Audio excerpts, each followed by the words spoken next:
Bandwidth for Changelog is provided by Fastly. Learn more at fastly.com. We move fast and fix things here at Changelog because of Rollbar. Check them out at rollbar.com. And we're hosted on Linode servers. Head to linode.com/changelog.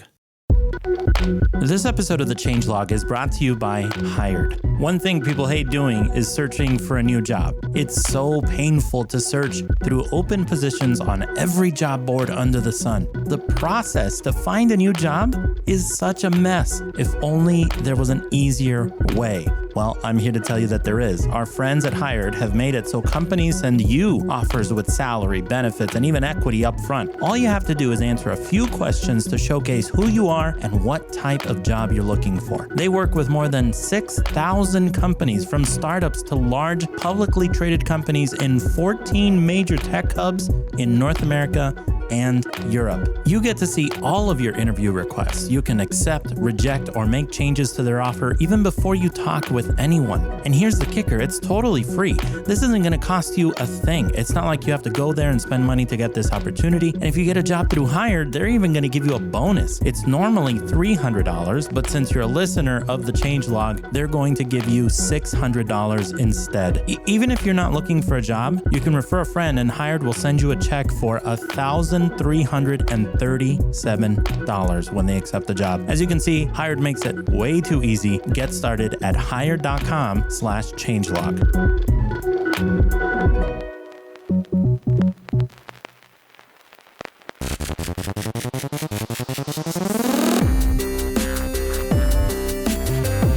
Changelog Media. This is the Changelog, conversations with the hackers, the leaders, and the innovators of software development. I'm Adam Stacoviak, editor-in-chief here at Changelog. On today's show, Jared and I talk with Joseph Jacks, the founder and general partner of OSS Capital. He joins the show to share his team's plans for funding the future generation of commercial open source software-based companies. This is a growing landscape of $100 million revenue companies that's just now getting serious early attention and institutional backing. And we talk through many of those details with Joseph.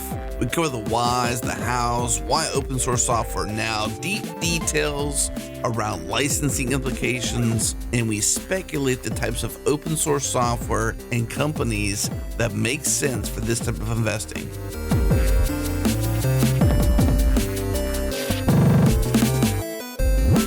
So Joseph, we're here today to talk about OSS Capital. I think this is a first in the industry, a company that invests exclusively in commercial OSS startup companies.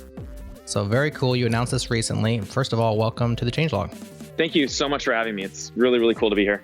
So is this a first of its kind? I mean, I feel like maybe it's a threshold moment for the open source community. We have not just venture capital, but like specifically, exclusively capital focused on open source startups. Yeah, I mean, I think it is pretty much the first of its kind. It's sort of happened organically.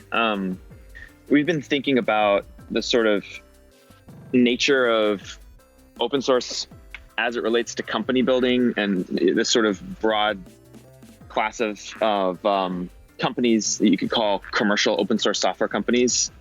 And I mean, there's certainly been venture capital investors who have an affinity for open source, and they've certainly invested quite a lot. People like Peter Fenton come to mind, Mike Volpe, Martin Casado, Dan Skolnick, others. And it's certainly a really exciting area. But what we felt needed to exist, just in terms of the critical, profound nature of open source as it relates to kind of changing the world and changing the technology industry and the software industry at large, is really a focused firm that also has a bit of a different structure. But yeah, we think it's pretty novel and super excited to be talking about it here. We actually shared some interesting things that you share recently on our news feed, which was an index that you have, an open source software company index of companies with $100 million plus in revenue. Now, the caveat also is recurring or not, and then also an or, which adds that also potentially could just generate the equivalent of $25 million in a quarter. And, I put my own subnote there saying these companies have found a way to build a very large business around one or many open source software companies, one or many or more software projects. Yep. And I think, maybe a place to begin might be the fact that exists. And I didn't even count them. I think, let me count the rows real quick. I think it's 36 or 37 in there. There was only, I know there was only 6 or 7 about 4 years ago, meeting that criteria. So it's quite a lot. I'd imagine we'll be a little over 40 by the end of the year, but yeah, definitely a growing space for sure. You're pretty close. There's 37 rows, not including the header or including the header. Well, 38, not including the header. So that means 37. So you're pretty accurate. Yep. And this is over a 13-year period. So it makes sense to see a fully focused, venture capital firm come into this space. But it's 13 years later. Why suddenly, or I guess why so late? It's almost late, right? Yeah.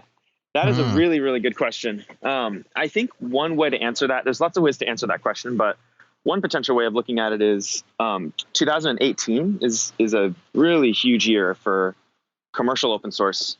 I guess open source overall is about 25 years old. Right. Open source software.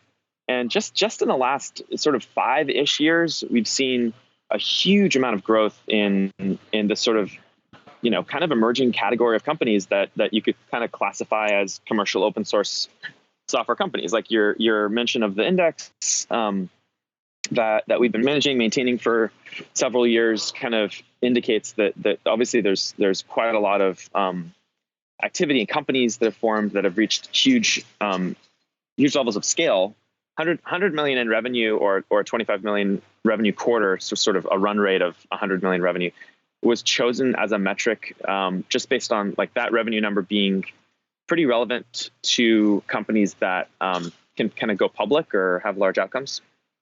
And so, why now, I think, is really a function of 2018. So 2018, we had, and I'm actually just at the GitHub Universe event right now. So GitHub's a good one to mention. But so far in aggregate, we've had over $30 billion in either IPOs, private equity events, or mergers and acquisitions of commercial open source software companies.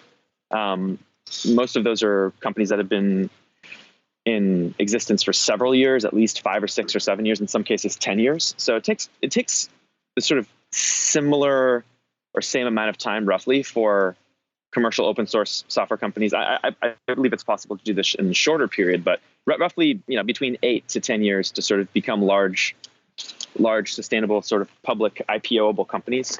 And I think 2018 has been sort of this tipping point year for sort of public markets, and then seeing like lots of these large outcomes occur, where most of these companies are venture funded. But like as we talked about kind of in the opening, we haven't really seen a focused firm. I think mostly because there just hasn't sort of been the synthesis of appreciating these companies are fundamentally different as compared to proprietary closed source enterprise software companies or just software companies in general. We very, very strongly believe that commercial open source software companies are fundamentally different functionally in almost every way as compared to proprietary closed source software companies.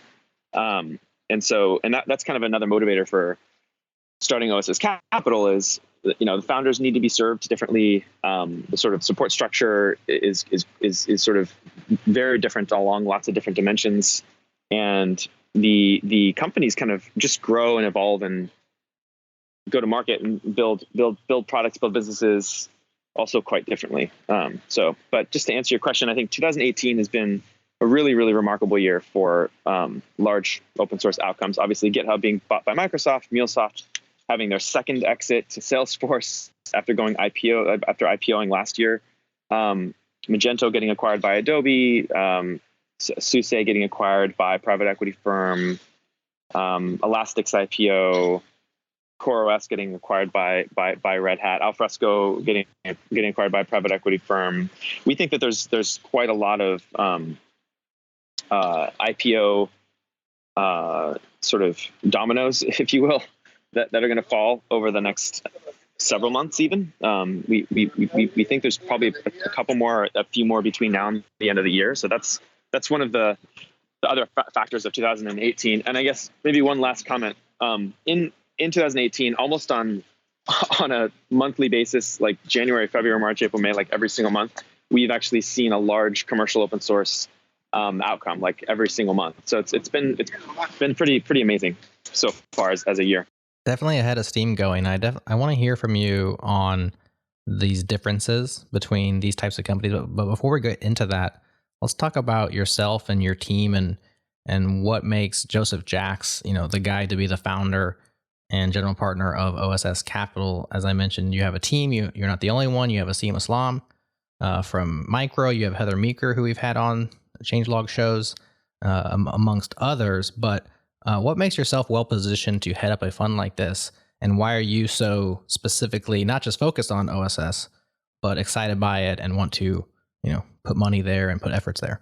Yeah, that's a great question. I mean, first of all, I'll say this whole thing kind of happened organically. I've never had like a master plan in my mind to go out and say, hey, I'm going to go become a venture capitalist or like go and invest in, startups for a full-time thing. I am hugely honored, like, and blown away by the reception that we've had, and just on the team.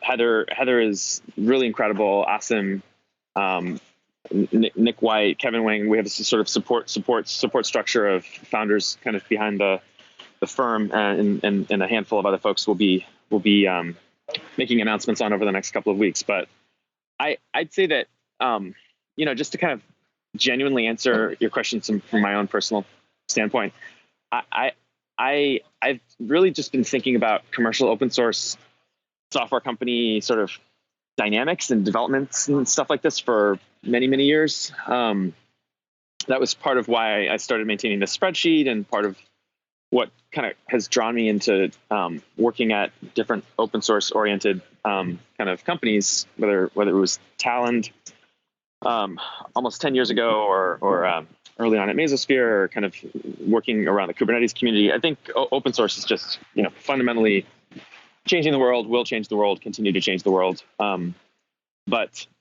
I think for me personally, it really came down to, this just needs to exist. We're at a point in time in history where the sort of investing model for companies that are fundamentally commercial open source companies is I think kind of broken. It's not that people can't get funded. It's not sort of a function of funding the unfundable. It's more of like this architecture, this sort of structure needs to exist. And in terms of me, myself, like why would I do this? It was sort of, if not me, who's going to step up and who's going to actually do it?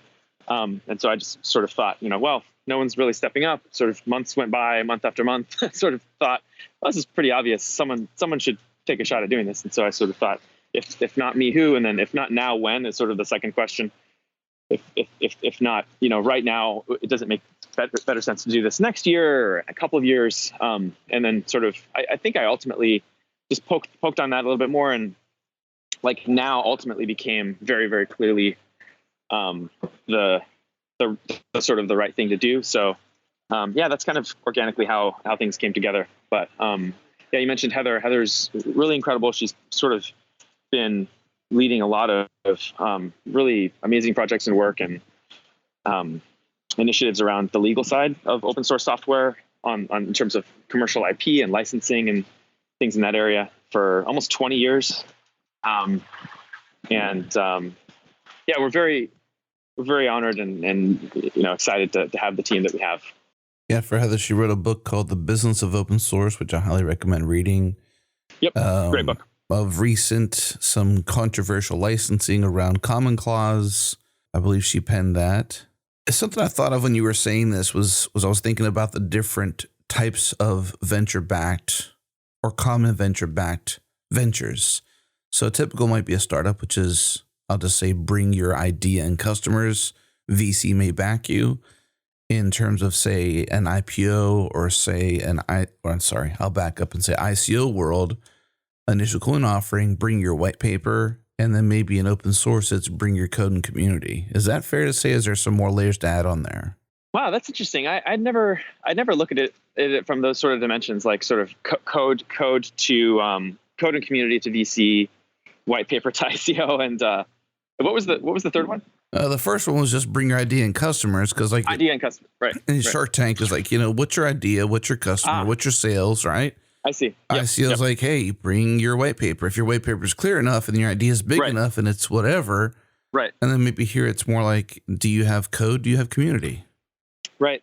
I think that's an interesting way of looking at it. I mean, all of those things, not to be like pedantic, I think all those things probably matter a lot in any kind of conversation with either going and doing something in the cryptocurrency blockchain world, or as a venture capital sort of oriented thing, or just as a general startup raising money, whether it's open source or not. I think for us, we fundamentally take a very technical sort of approach and definitely look at the code and sort of authentic open source nature of a given company and team and project, and then sort of reason up from there. So I definitely say the distinction of, at least for like maybe white paper to ICO sort of reasoning is different for sure. But yeah, that's definitely an interesting way of looking at it.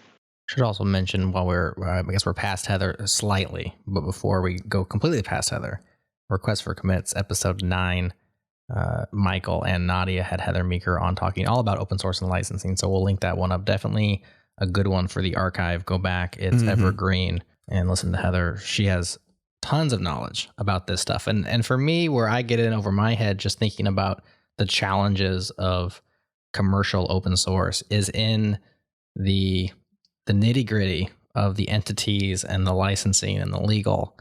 And so I think you're well positioned to have her on your team for those things, because I mean, you can make or break a business model with those details. Isn't that right? Mm-hmm.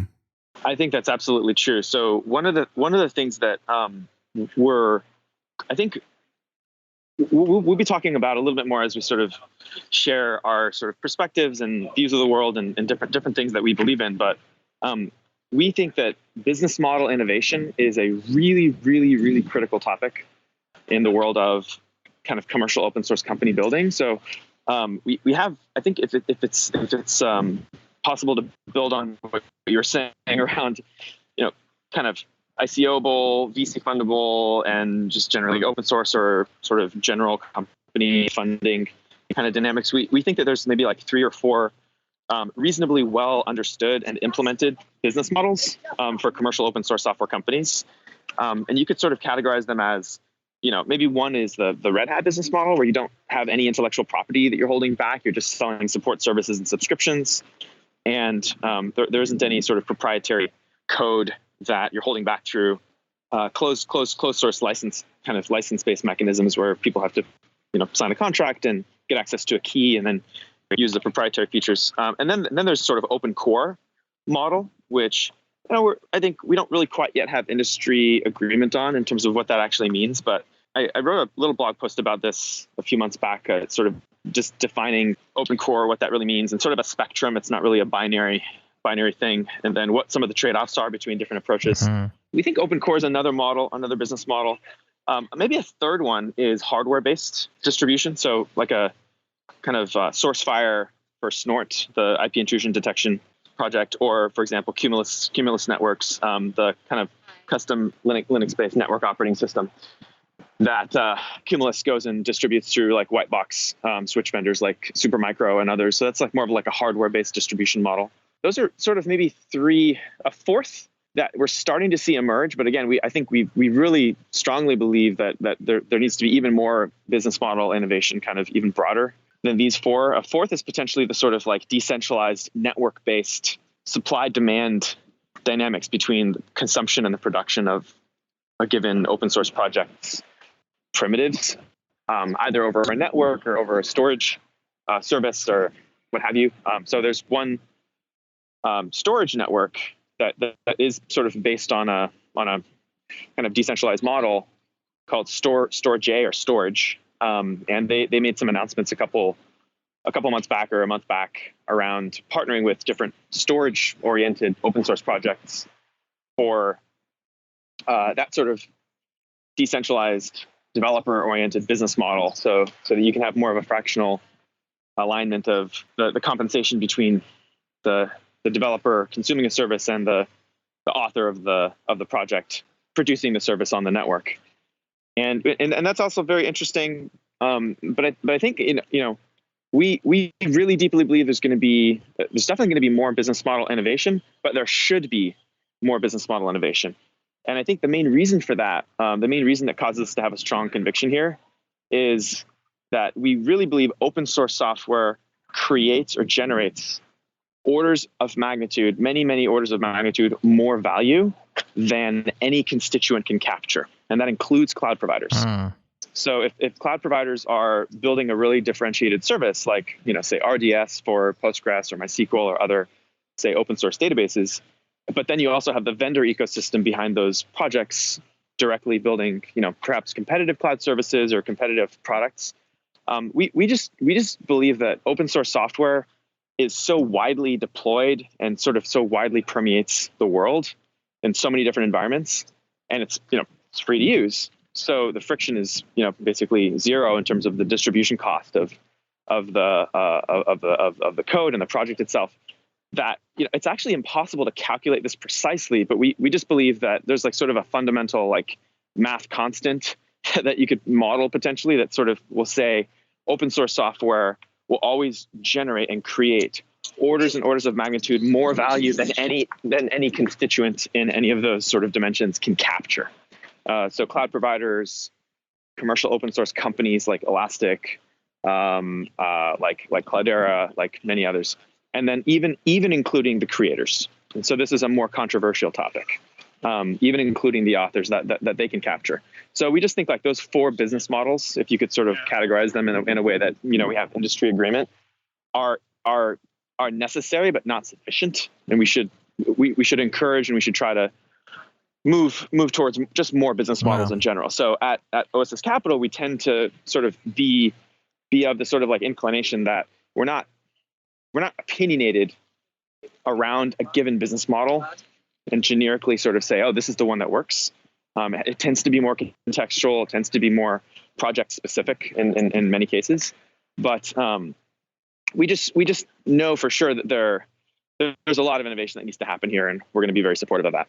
Sounds like potentially a manifestation, finally, of the actual 10x developer, right? Is the open source developer, which is able to generate far more value than they can even capture over proprietary, perhaps maybe 100x. Like you said, orders of magnitude, maybe not just an order of magnitude, but the elusive, the unicorn, the 10x developer might just be an open source developer.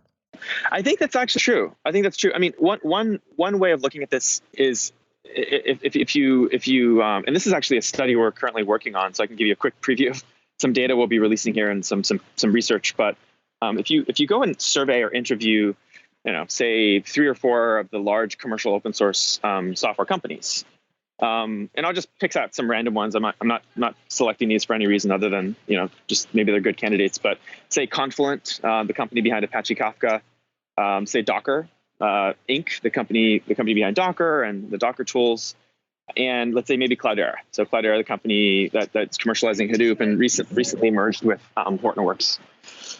So if you were to go and survey those companies and say how many people are using those open source projects in the industry at large, how many end users, how many deployments, and then sort of tally up those numbers per company, sort of say, okay, maybe there's 2 or 3 million deployments of Hadoop. I'm just kind of picking a random number. It's probably, smaller, might be larger. I'm not sure. For Docker, maybe it's 5 or so million people using the Docker toolchain or Docker's container runtime, perhaps. For Kafka, maybe it's hundreds of thousands of deployments or companies using Kafka. So whatever those numbers are, pretty large numbers, let's say.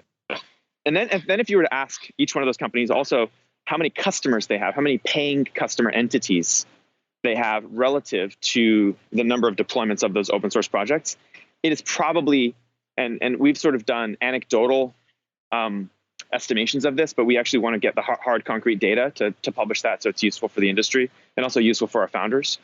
But it's probably likely in the range of, on the low end, a fraction of 1% that can actually go and convert over, all the way up to the very high end, potentially, depending on different constraints and situations, maybe 3 to 4% at the absolute most. And we actually don't think that that's a bad thing. We think that that's totally fine and just a function of how open source works in general. You can still build enormously huge, successful companies by just converting a very small fraction of the users, because the value that open source creates is always orders of magnitude more than any constituent can capture, which is great, which is something that I think we should all accept as an industry. Is just one of the awesome things about open source.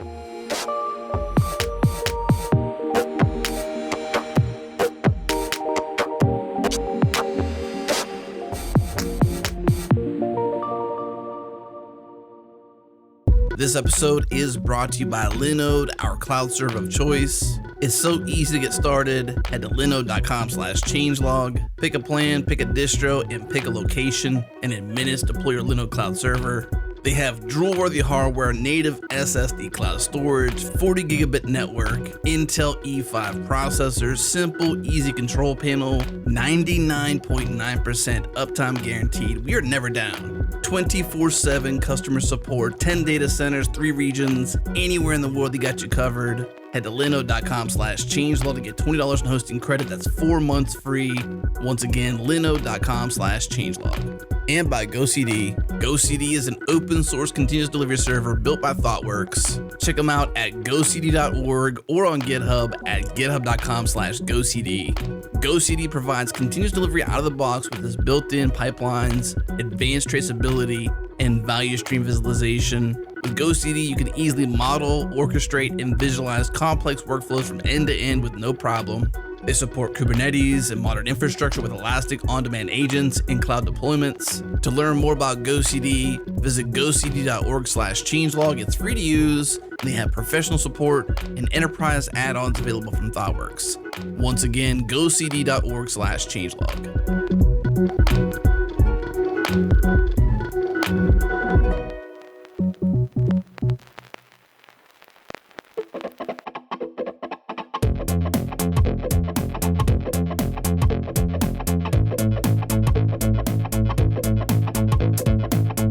So let's talk about this huge gap, this big difference. You said there's a fundamental difference in many aspects between commercial open source companies and commercial proprietary software companies. And that is why the focus of OSS Capital is important, because you have specific people like yourself, like your partners, who know the difference, who get open source and can help guide and invest in those projects. So if you had to break down where this chasm is and why they're so fundamentally different, help us understand that. Yeah, that's a really big question. I'll try my best to give you sort of a concise answer. Maybe in the context of how we're sort of building out the firm and sort of maybe I'll just constrain that to the first 2 functional portfolio partners that are focusing on 2 really core things that we believe are very fundamentally different in commercial open source software companies as compared to proprietary closed source software companies. So if you look at legal, which is obviously Heather's domain, she's extremely knowledgeable and has just deep experience for a couple decades. The legal side of open source in the business context is one of the most sort of non-standardized, hairy, polarizing, complex, and sort of error-prone topics and areas in the industry. And so that's probably like the first functional part of a company that I can talk about where things are really fundamentally different. So if you consider sort of a proprietary or a closed source software company approach to licensing, it's pretty simple. It's pretty straightforward. You flesh out what you want to build in, a design doc or an idea or a napkin, or you go through whatever product development methodology that gets you to understanding what needs to be implemented, and then you go and build it, implement it, and then you find you work really hard to get early design customers or companies to agree to use your product and give you feedback, and probably sign different agreements to make sure that confidentiality is maintained. And it's quite a costly process from the sort of first highly valued customer to the 10th and the 20th and onwards. It requires lots of manual effort. With the licensing side of that, though, as it's a sort of proprietary company, you don't really think through too many complexities in terms of the customization of a license or the sort of nuances of open source licensing. In fact, if you could actually look at one example where we have a huge number of startups getting created, in fact, mostly software companies, and look at how licensing is standardized there, it is actually in fact standardized. And I'll pick on one really great organization. And I'm not going to say anything bad. I think they're doing amazing things, but they actually, so this is Y Combinator, the YC incubator program in Silicon Valley. What Y Combinator has is a sort of set of standard legal documents that they've sort of distributed out to their incubator companies that get enlisted in Y Combinator. And they actually do have one for a sort of standard subscription agreement for access to software that their startups go and license and sell to customers. And it's really valuable. It sort of short circuits the cost and complexity of hiring a lawyer and drafting a custom agreement and Right. figuring out exactly what terms you want to implement. Because all those things are pretty standardized, Y Combinator just says, hey, just use this template subscription SaaS sort of software agreement, whether it's an actual SaaS offering delivered over an API hosted on a cloud provider, or you're going to ship a custom proprietary binary to someone, whatever it is, just use this license. And it's really helpful. It's sort of extremely useful for the companies in Y Combinator, because it just gets them going without any friction. There's really no need to hire a lawyer, and you can oftentimes just get customers to look at that, and it's something that the industry has sufficiently agreed upon as terms that aren't sort of super complex and onerous. And so that's one dimension. We have sort of this standardization of sort of licensing for proprietary closed source companies that are building software, software-based products. So Y Combinator, produces something like, I think it's on the order of 600 or so startups per year. So that's quite a good reference point. On the open source side of things, though, however, the complexities are astronomical. And so you first have to take into account, when you open source a piece of software, which license you're going to choose. Do you choose Apache? Do you choose BSD, MIT, GPL, MPL, Affero? Which version of the GPL do you choose? What copyleft constraints are you interested in protecting? There's just a vast array of choices there. However, we've sort of standardized on the open source licensing aspect. So quite a lot of industry agreement around Apache 2.0 being really valuable. The Cloud Native Computing Foundation actually encourages, I don't believe it's a hard requirement, but they strongly encourage new projects to use the Apache 2.0 license. We also have quite a lot of industry standardization around the MIT license and around MPL2, which is great, which Heather on our team helped write and was on the team that implemented up MPL, the Mozilla Public License version 2. And then we also have quite a lot of industry agreement on sort of the trade-offs and the constraints and the reasons why, say, Apache 2.0 is a really good license to standardize on. So let's just say you're a startup and you say, okay, great, we've got a new project. We're going to release it as an Apache 2.0 licensed piece of code. We're going to open up the repo and call it a day. And that's a pretty fast decision.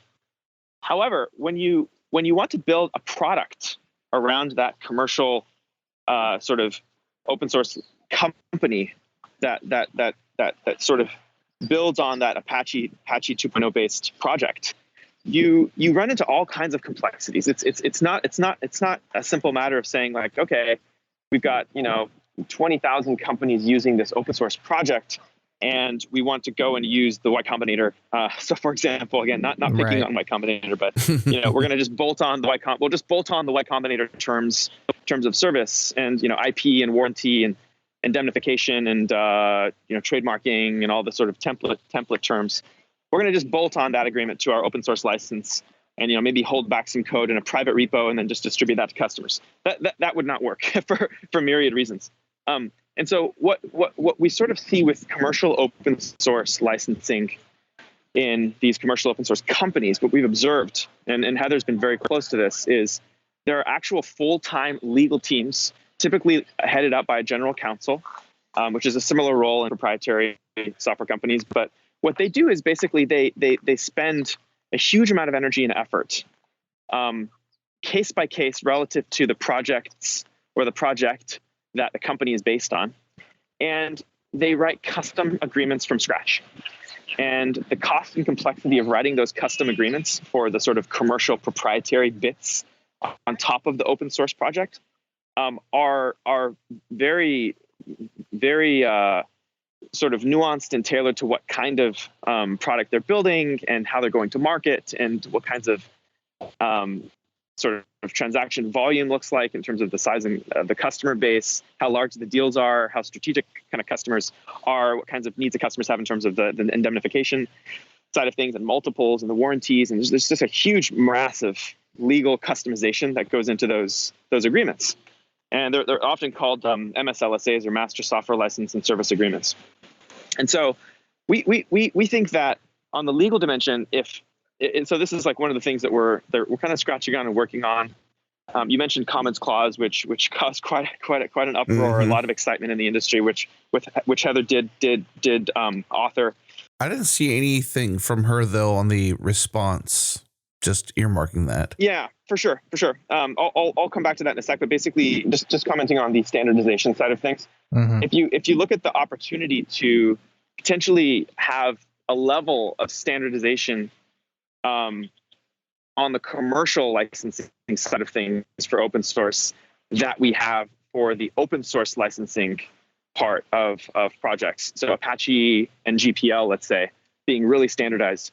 If we had some industry agreement on the sort of terms and the constraints of how intellectual property is protected for the commercial proprietary parts of an open source based product, that would radically sort of deliver efficiencies to large commercial open source companies on one dimension, and it would reduce the burden and the cost of frankly building a product, going to market, and dealing with a bunch of other downstream effects that come from costly legal agreements, overhead negotiations, large contracts, and many other things.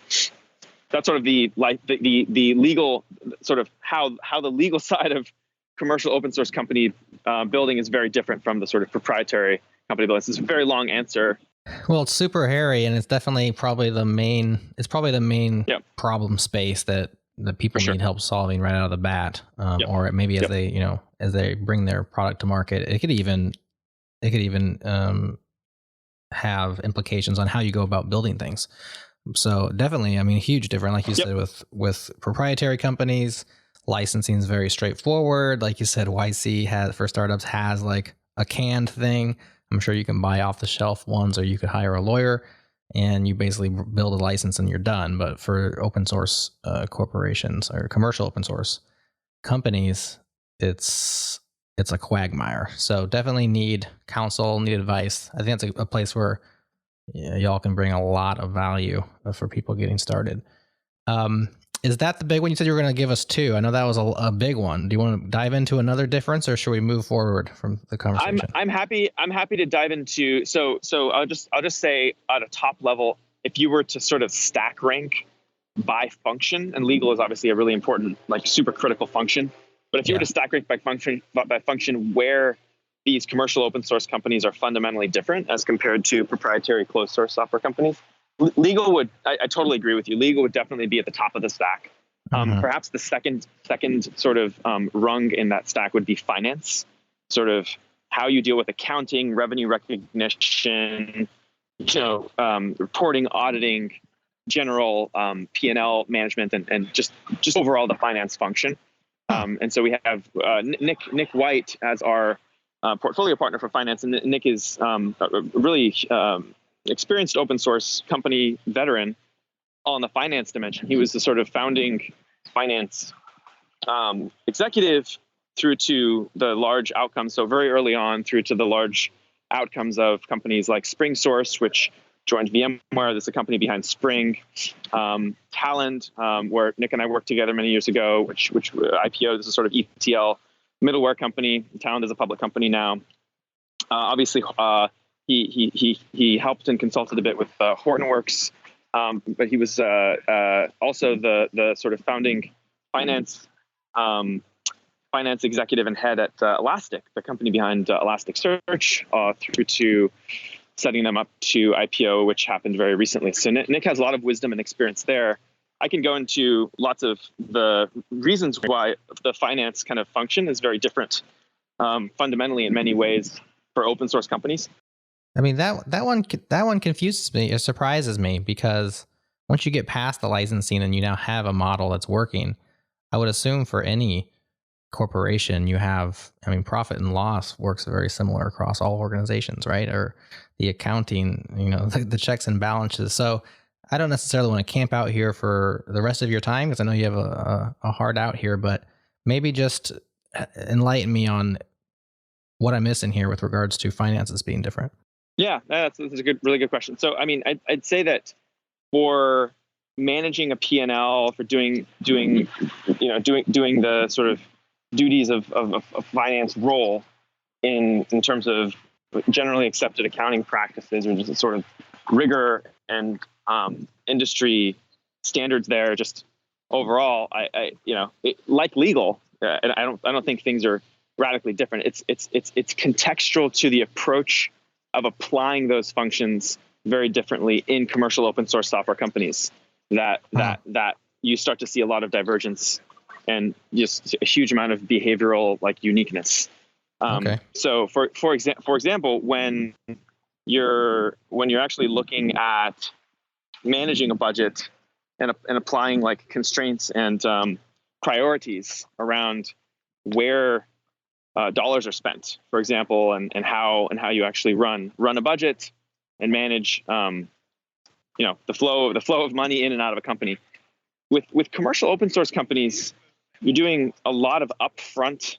Typically, you're doing a lot of upfront R&D and development for a given product, and maybe you're also investing pretty heavily in becoming a really influential core part of the community and the ecosystem around that project, or the set of projects that you're building around, and perhaps also maybe you're investing in non-product development work, which is quite different from proprietary companies. And so you sort of recognize and account for those expenditures very differently in an open source company, because the value that you'll accrue from them is somewhat indirectly correlated with your valuation as a business. So if you're a venture capitalist and you're saying, well, we're pouring in $20 million into a company, and we expect that $20 million to come out the other end as a business that's generating $10 million in revenue,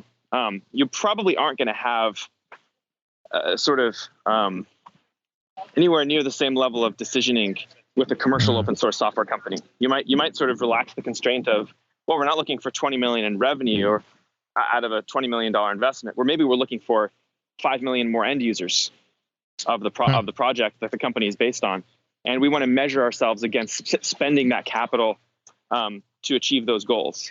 And so it's just sort of, I guess, the flow of the investment and sort of how the accounting side of things works to accomplish those goals is quite different. And then, also I'll say one other thing, which is kind of just scratching the surface. It's a much deeper, more complex topic.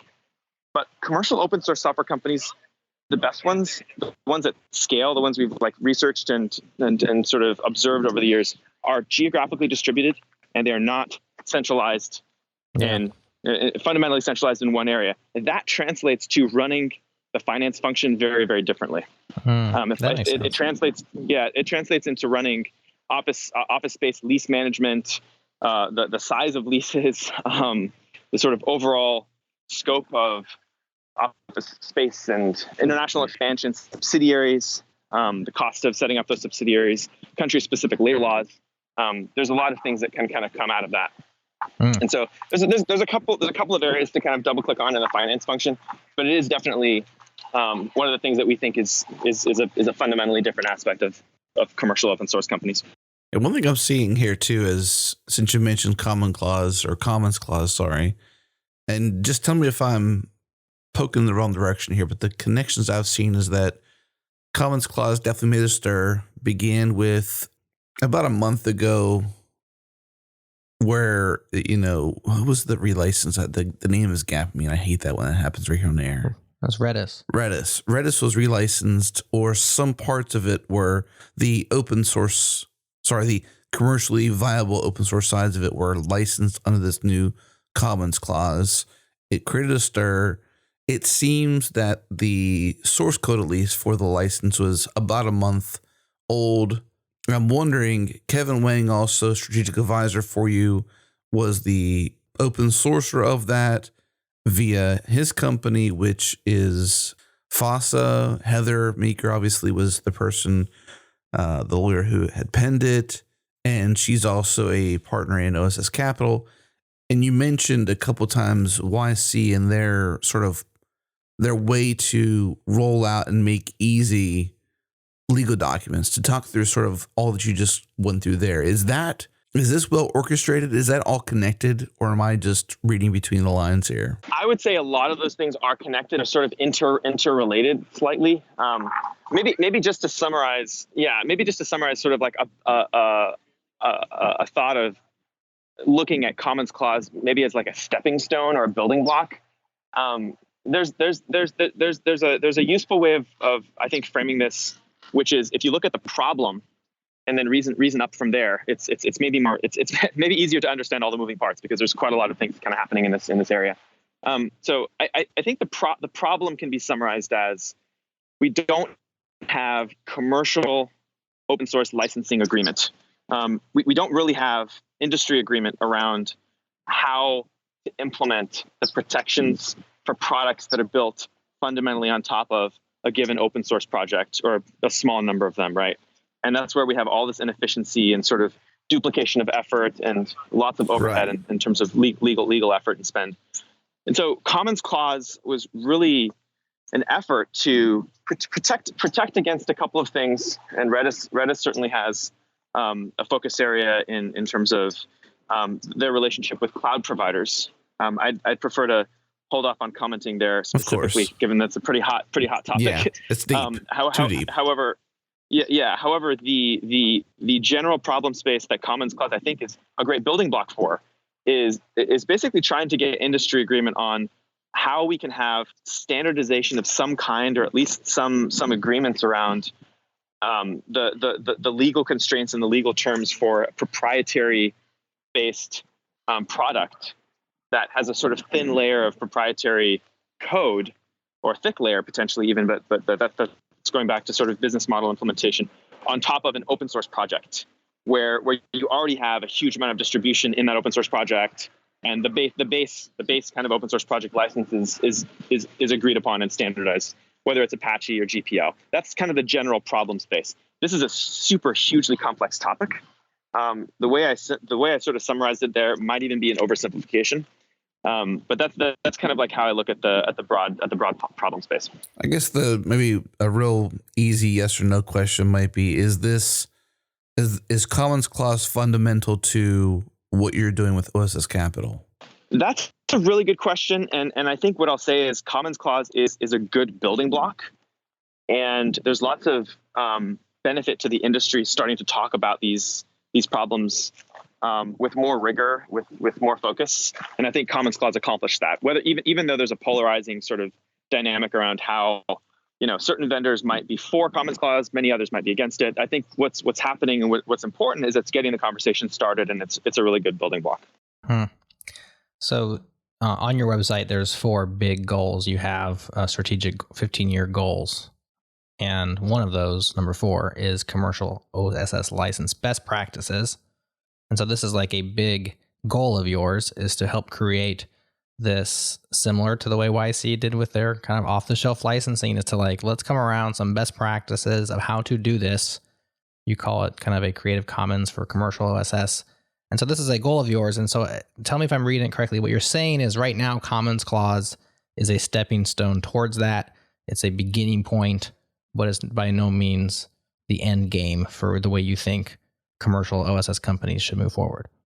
I absolutely 100% agree with what you just said. So for sure, it's a really big area. It's something that we think is hugely important to have like as a big strategic goal like that. And Commons Clause is a great stepping stone for sure. Could you maybe just give a quick explainer why it's so important? I know we kind of covered a bit, but just a quick version of it. Like, what is the biggest going to commercial issue that companies face? You mentioned, I guess maybe Redis. It would take in Redis maybe too far potentially, but like, let me maybe summarize it what I think is quickly, and then you say, yeah, I agree with that or no, and add to as you need to. But there seems to be an organized effort around hackers that create open source because they're passionate about it. They eventually open source it, build a community around it. Everybody thrives. Conferences, kumbaya, everybody's happy. And then they need to sustain and build a company around it, and they do. But then there's threats from cloud providers and or other players if it's a different space. And this is an effort to continue to sustain and build from the creators and or originators of a project or community. And this licensing essentially is a pushback against that threat, so they can essentially protect some barrier or ownership of something, not to keep people out, but so that they can live and survive. I have my own personal perspective on that, which is very different. And I've tweeted a little bit about this. It's very different from the way that Redis has communicated their intentions behind Commons Clause.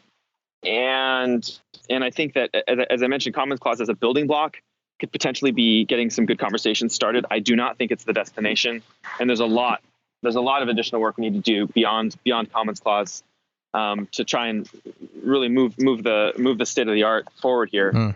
I personally do not believe that open source authors or open source companies like Elastic, Cloudera, many others, should be trying to protect against cloud providers from capturing value that open source software creates. I think that is fundamentally wrong. I'm very opinionated here. And the reason I think it's actually wrong is very, very well summarized by a tweet that Doug Cutting, who's the creator of Lucene and Hadoop, sent out actually, I want to say a year or so ago. And it would be really awesome to sort of showcase it in your show notes. But I'll read it out here, and I think it's extremely profound and concise, and I completely agree with it. And so his comment is, it is absolutely insane, and I'm slightly paraphrasing here, but he says, it is insane to expect contribution back to open source proportional to the benefit from it. And I think that is very directly related. It's slightly orthogonal, but it's directly related to this topic of trying to prevent cloud providers from capturing value around open source projects because they have no legal obligation. They're actually delivering great user experiences and value to their customers, and they're furthering the distribution of the open source software through their platforms. Cloud providers have millions of customers. So I don't subscribe to this view that we should actually try and prevent the cloud providers from capturing value around open source. Instead, what we should do is try and make open source more widely distributed, more widely adopted. We should try and push for an open future, open source future across the whole technology industry, across the software industry. And we should try and capture the value in the context of delivering differentiated customer experiences with different approaches. And I think that'll make for a really great future. So to maybe transition into maybe a topic that's probably much deeper and longer, but we've got about 3 maybe-ish minutes to go through it, is that seems to dovetail into maybe the kind of companies and or open source projects you may be funding. So, which was the real point of our call, and we kind of got in the weeds with licensing. And obviously this is all layered and thick and deep, and that's maybe why it's taken 13 years for someone like you and your team to arrive at this table, but where are you at in terms of the types of projects or companies or commercially viable open source companies are you trying to invest in? What makes them? Who are they? What are they? What are they doing? How much are you giving? Whatever you can answer in those blanketed questions there. So yeah, we announced our first investment on the 1st of October, actually, when we announced the same day we announced the firm. And it's a company in New York called Dev, the Dev community. And they're the folks, they're really awesome folks behind the Practical Dev handle on Twitter. Their social network sort of corollary to the Practical Dev Twitter handle is sort of like a Reddit, but for software engineers, and a really awesome community. They open source the whole front end site PR workflow for content generation and for engaging developers, and it's really an exciting community. So they sort of fundamentally believe that open source is crucial to their product, and they're building on an open source based model. We've done a handful of investments so far. We've done around 10. We're not really announcing details about our fund for now, but in terms of the focus area, we're very, very focused exclusively, going back to the sort of OSS in our name, around companies that fundamentally depend on an open source project or small number of projects to justify their own existence, and that's sort of the definitional constraint that we're operating under. And we're super excited to back founders anywhere. We're not geographically constrained, and we're very, very excited to talk with folks who contact us, and while also reaching out to teams on a case by case basis. But for people who are interested in learning more or chatting with us, there's contact info on our website, oss.capital, and folks can always DM me on Twitter as well. That works too.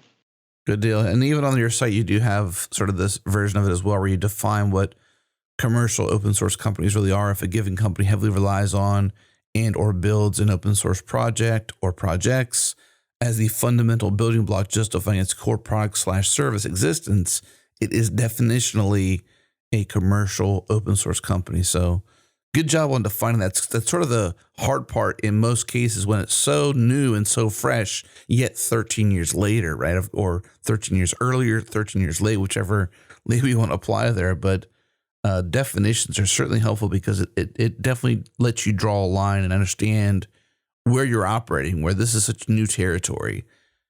Joseph, it's been an awesome conversation having this with you. Sure. Enjoy the rest of GitHub Universe. We'll definitely have more questions in the future, so we'll look forward to talking with you further down the road. And anything in closing, anything to close out with for you before we let you go? No, I mean, I just want to say it's been super fun. This is a real thrill to chat with you guys, and thanks for having me on. It's really fun. Same here. Thank you very much. All right, thank you for tuning in this week. If you enjoyed the show, do us a favor, go into iTunes or Apple Podcasts and leave us a rating or a review. Go into Overcast and favorite it, tweet a link, share it with a friend, and of course, we want to thank our awesome sponsors and partners, Hired, Linode, and GoCD. Also, thanks to Fastly, our bandwidth partner. Head to fastly.com to learn more. And we're able to move fast and fix things here at Changelog because of Rollbar. Check them out at rollbar.com, and we're hosted on Linode cloud servers. Check them out at linode.com/changelog. Support this show. This episode was hosted by myself, Adam Stacoviak, and Jared Santo. Editing was by Adam Clark and mixed and mastered by me. Music is by the ever awesome Breakmaster Cylinder. If you want to hear more episodes like this, subscribe to our master feed at changelog.com/master, or go into your podcast app and search for Changelog Master. You'll find it. Subscribe, get all of our shows, as well as some extras that only hit the master feed. Thanks for listening. We'll see you soon.